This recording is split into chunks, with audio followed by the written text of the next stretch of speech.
राजा के दो सैनिक जो रात की गश्त पर थे वहां पहुंचे। संयोगवश वे असली भाई थे। छोटे भाई की नजर जब उस खूबसूरत लड़की पर पड़ी तो उसने बड़े भाई से कहा, भाई देखो कितनी सुंदर लड़की बैठी है, मुझे तो शादी करनी है। बड़े भाई ने कहा, नहीं, जब तक मैं हूं तुम उससे शादी नहीं कर सकते, मुझे पहले उसका हाथ मांगना चाहिए। छोटे भाई ने तुरंत विरोध किया, मैंने उसे पहले देखा है, इसलिए मैं उससे शादी करूंगा। दोनों भाइयों के बीच बहस बढ़ गई। अंततः बड़े भाई ने सुझाव दिया, हम क्यों ना उससे पूछें, जो भी उसे पसंद आएगा वह उससे शादी कर लेगा।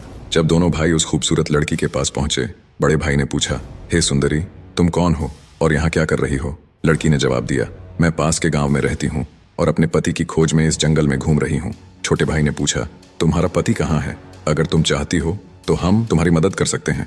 लड़की ने मुस्कुराते हुए कहा, मैं अभी अविवाहित हूँ और एक योग्य व्यक्ति की खोज में हूँ। छोटे भाई ने गर्व से कहा, हम दोनों भाई अभी अविवाहित हैं, तुम चाहो तो किसी एक से शादी कर सकती हो। लड़की ने एक शर्त रखी, मैं उससे ही शादी करूंगी जो तुम दोनों में से सबसे बहादुर और शक्तिशाली होगा। ये सुनकर दोनों भाइयों में लड़ाई शुरू हो गई। अपनी बहादुरी साबित करने के लिए उन्होंने अपनी तलवारें निकाली और एक दूसरे को घातक चोटें पहुंचाई। अंततः दोनों भाइयों ने एक दूसरे को मार डाला और लड़की ने खौफनाक तरीके से हंसते हुए एक दिशा में चलना शुरू किया। राजा विक्रमादित्य जो दूर से यह सब देख रहे थे, एक कदम और बढ़ते हुए उस लड़की का पीछा करने लगे, लेकिन इस घटना ने उनकी सोचने की शक्ति को जकड़ लिया। सूरज की किरणें धीरे धीरे चमकने लगीं, पर राजा विक्रमादित्य अपनी भूख और प्यास को भूल चुके थे। उनकी जिज्ञासा उस रहस्यमयी लड़की के बारे में जानने की थी। लगभग 200 कदम चलने के बाद राजा विक्रमादित्य की आंखें फिर से चौंधिया गईं। अब उस खूबसूरत लड़की ने अपना रूप बदलकर एक जहरीले नाग का रूप धारण कर लिया। वह नाग तेजी से आगे बढ़ा। नाग ने एक नदी के किनारे पहुंचकर कुछ क्षण रुका और फिर अचानक नदी में कूद गया। राजा विक्रमादित्य उस किनारे पर खड़े होकर यह सब देख रहे थे।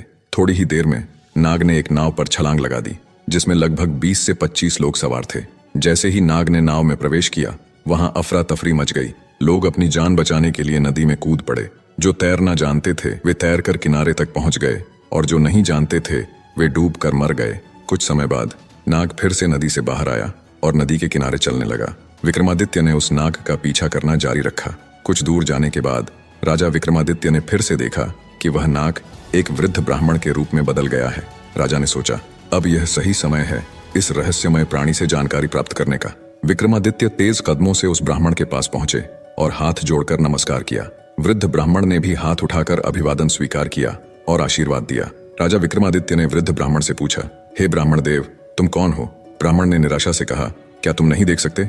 मैं एक ब्राह्मण हूँ। राजा ने फिर से कहा, तुम झूठ बोल रहे हो, तुम ब्राह्मण नहीं हो, है ना? ब्राह्मण ने चिढ़ते हुए कहा, फिर तुम मुझे बताओ, मैं कौन हूँ? राजा ने कहा, तुम वह नहीं हो जो तुम दिखते हो।